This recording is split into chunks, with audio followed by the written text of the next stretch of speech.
Maxwell channel కు స్వాగతం సుస్వాగతం 27 రోజుల్లో 1960 కోట్లు బాహుబలి ప్రబంధనం ఇంకా కొన్ని థియేటర్లలో కొనసాగుతూనే ఉంది.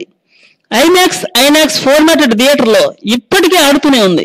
గత కొన్ని సంవత్సరాల క్రితం నందమూరి తారక రామారావు హీరోగా, కె రాఘవేంద్రరావు డైరెక్టర్ గా, ఎస్ఎస్ రాజమౌళి అసిస్టెంట్ డైరెక్టర్ గా అడవి రాముడు సినిమా వచ్చింది. ఈ సినిమా రిలీజ్ కు ముందు కొంతమంది బాలీవుడ్ ప్రముఖులు ఈ సినిమా గురించి 20 లక్షలు కూడా వసూలు చేయదని, ఈ సినిమా అసలు వేస్ట్ అని, ఎవరు చూస్తారు ఈ సినిమాని అని విపరీతంగా కామెంట్లు చేశారు. ఈ సంఘటన రాజమౌళి మనసును గట్టిగానే తాకిందని చెప్పాలి.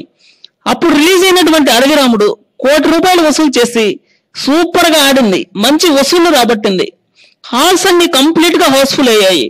వీళ్ళలో కూడా సత్తా ఉంది అన్న బీజం అప్పుడే పడ్డట్టయింది. ఇప్పుడు వచ్చిన బాహుబలితో బాలీవుడ్ ని తేరుకోలేని దెబ్బ కొట్టిన బాహుబలి దానికి కరెక్ట్ ఉదాహరణగా నిలిచిందని చెప్పాలి. గదిలో పెట్టి కొడితే పిల్లి కూడా తిరగబడుద్ది. అలాంటిది నరనరాన పౌరుషాన్ని, అడుగడుగున ఆత్మాభిమానాన్ని నిలుపుకున్న తెలుగోళ్ళు ఎందుకు సైలెంట్ గా ఉంటారు చెప్పండి?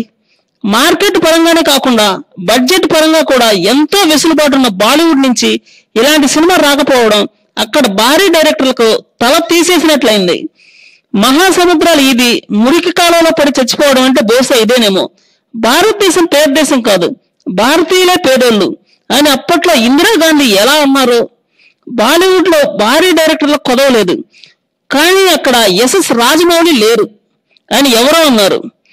ఒక్కవేళ మన వైపు చూపిస్తే మిగతా వేళ్ళు వాళ్ళ వైపు చూపిస్తాయి అని ఇప్పటికి అర్థమైనట్లుంది బాలీవుడ్ కి. తర్వాత రోబో 2.0 రిలీజ్ అవుద్ది, వసూల్లో రాబడుతుంది. మళ్ళీ బాలీవుడ్ ఇతర రాష్ట్రాల నుంచి వచ్చిన ప్రాంతీయ చిత్రాలే వాళ్లకు దిక్కైనట్లు అవుతుంది. బాలీవుడ్ తేరుకోవాలంటే అమీర్ ఖాన్ దక్స్ ఆఫ్ హిందుస్థాన్ రిలీజ్ అయి తీరాలేమో. రిలీజ్ అయినా కూడా చెప్పలేని పరిస్థితి.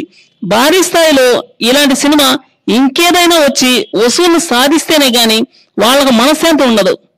అది ఎప్పటికి జరగాలి, ఎప్పటికైనా జరుగుద్దో లేదో అన్నది కూడా చెప్పలేని పరిస్థితి. మరికొన్ని సరికొత్త వార్తల కోసం ఈ ఛానల్ సబ్స్క్రైబ్ చేయండి.